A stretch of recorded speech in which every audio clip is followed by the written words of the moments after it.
Hello दोस्तों, तो SSC ने जो जो सुधार की बात कही है, आश्वासन दिया है, उसमें सबसे इंपॉर्टेंट 2 पॉइंट है। जिन बच्चों को, जेन्युइन बच्चों को जिनका सिलेक्शन नहीं हुआ वो, और क्योंकि कहीं ना कहीं जो नॉर्मलाइजेशन और रॉन्ग क्वेश्चन की वजह से वो उस कट ऑफ से बाहर हुए, और जिनका लास्ट अटेम्प्ट था उनके लिए कहीं ना कहीं एक चांस एसएससी को देना चाहिए उन बच्चों को। क्योंकि अगर आप ये मानते हैं कि अगर डिजर्विंग कैंडिडेट्स का अर्थ ये कतई नहीं है कि केवल उन बच्चों को मार्क्स दिए जाए, उन बच्चों की तरफ भी देखा जाए जिनका फाइनल अटेम्प्ट था और उसके बाद वो उनका एज नहीं है, तो उन बच्चों को एक चांस एसएससी जरूर दे। वो 2025 में मामला हो, जिस तरह 2024 का था वो 2025 में मौका मिलना चाहिए, और खासकर उन बच्चों, केवल उन बच्चों को देना चाहिए जो 2024 में जिन्होंने अटेम्प्ट दिया था। और सबसे इंपॉर्टेंट ये है कि ये इसमें ऐसा नहीं है कि केवल प्री एग्जाम में, आप मेंस से ध्यान से कर सकते हैं। मेंस एग्जाम में जिन बच्चों को, क्योंकि नॉर्मलाइजेशन या रॉन्ग क्वेश्चन की वजह से वो आउट ऑफ हो गए कट ऑफ से, तो सबसे बड़ा कारण कहीं ना कहीं जो मेंस में है, और मेंस में इतने बच्चे नहीं हैं कि उनकी संख्या ज्यादा हो, तो इसलिए आपको कहीं ना कहीं मेंस में उन बच्चों को जिनका कट ऑफ से बाहर हुए थे, जेन्युइन थे, उनको एक चांस देना चाहिए। दूसरा इंपॉर्टेंट ये है कि क्या रिवाइज रिजल्ट हो जाएगा, कि एसएससी पहले ही फाइनल, देखिए मामला अभी कोर्ट में है और इसकी हियरिंग 22 अप्रैल को है, और 22 अप्रैल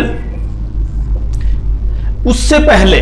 अगर एसएससी खुद ही रिवाइज रिजल्ट कर देती है जिन बच्चों, क्योंकि यहां पे देखते हैं कि 344 मार्क्स हैं वो भी आउट ऑफ मेरिट हो गया है, 333 मार्क्स है, कैटेगरी चाहे उनकी कौन सी भी हो, एससी, एसटी, ओबीसी, तो इनका कहीं ना कहीं आप देख सकते हैं कि रिवाइज रिजल्ट जो एसएससी खुद निकाल दे माननीय कोर्ट से पहले, तो कहीं ना कहीं उन बच्चों के लिए बहुत एक समझौते की बात होगी, संयम की बात होगी, और उनका कहीं ना कहीं वो ये इस बात के लिए बहुत संतुष्ट होंगे कि उनका रिजल्ट हुआ है। लेकिन अगर माननीय कोर्ट के मामला, देखिए 22 अप्रैल के बाद अगर एसएससी भी कुछ कदम उठाती है या माननीय कोर्ट के द्वारा निर्देश दिया जाता है, तो संभावित आप मान सकते हैं कि रिजल्ट हो सकता है, और इसका डिजर्विंग कैंडिडेट्स पर बहुत ज्यादा प्रभाव पड़ेगा कि उनको सिलेक्शन मिला है। चाहे उनकी सिलेक्शन पोस्ट यहां पे मान सकते हैं कि पीएएसए या लगभग 2400 ग्रेड पे में ही हो, लेकिन उनको कोई एक पोस्ट तो मिली। इसलिए सबसे इंपॉर्टेंट ये हो जाता है कि उस रिवाइज रिजल्ट में कितने कैंडिडेट ऐसे हैं जो डिजर्विंग थे, वो कट ऑफ से बाहर हुए, किनकी वजह से, एसएससी की जो पेपर बनाया जिस तरह से उसमें रॉन्ग क्वेश्चन है उस वजह से, और सबसे इंपॉर्टेंट कि उसमें जहां पर वो बच्चे जिनको कहीं पोस्टल असिस्टेंट से जो टॉप लेवल मिलना चाहिए था, अब मैं उनकी बात नहीं कर रहा हूं जिनको पोस्टल असिस्टेंट मिला है, सॉर्टिंग असिस्टेंट मिला है, और कहीं ना कहीं रॉन्ग आंसर या कट ऑफ की वजह से या नॉर्मलाइजेशन की वजह से वो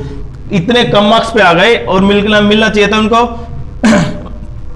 एएसओ पोस्ट मिलनी चाहिए थी। उन बातों पे नहीं जा रहे हैं हम, केवल ये जा रहे हैं कि कम से कम एक 2400 ग्रेड पे की तो जॉब मिले जिससे वो बच्चे संतुष्ट हो सके, और कम से कम 2025 में फिर से एग्जाम दे सके और कि उनको कुछ मिला है। तो कहीं ना कहीं अगर एसएससी उस मामला कोर्ट से पहले डिसाइड कर देती है तो उनका बहुत क्या होगा। एसएससी ने जो सुधार की, जो अभी जो सुधार की बात कह रही है, उसमें आप ये मान सकते हैं, देखिए ग्राउंड लेवल पर कितने सुधार होंगे वो आपको बिल्कुल पता चल जाएगा एसएससी सीजीएल 2025 में। इसको ज्यादा दूर नहीं है, हम मुश्किल से 2 से 3 महीने में एग्जाम हो जाएगा। और उस सुधार में अगर फिर वैसा ही रहा कि केवल एसएससी ने केवल कहने से ही अगर ऐसा हो जाता है, और जबकि करना बहुत डिफरेंट चीज है, तो कहीं ना कहीं ये 2 चीज, लास्ट अटेम्प्ट जिनका मैंने बताया था कि लास्ट एज हो गई है क्योंकि लास्ट अटेम्प्ट था, उनको एक चांस मिलना चाहिए, और रिवाइज रिजल्ट में कितने ज्यादा कैंडिडेट शामिल हो सकते हैं जो जेन्युइन कैंडिडेट है वो। तो अगर आप भी इन पॉइंटों से संतुष्ट है तो जरूर कमेंट करें और चैनल को सब्सक्राइब करें।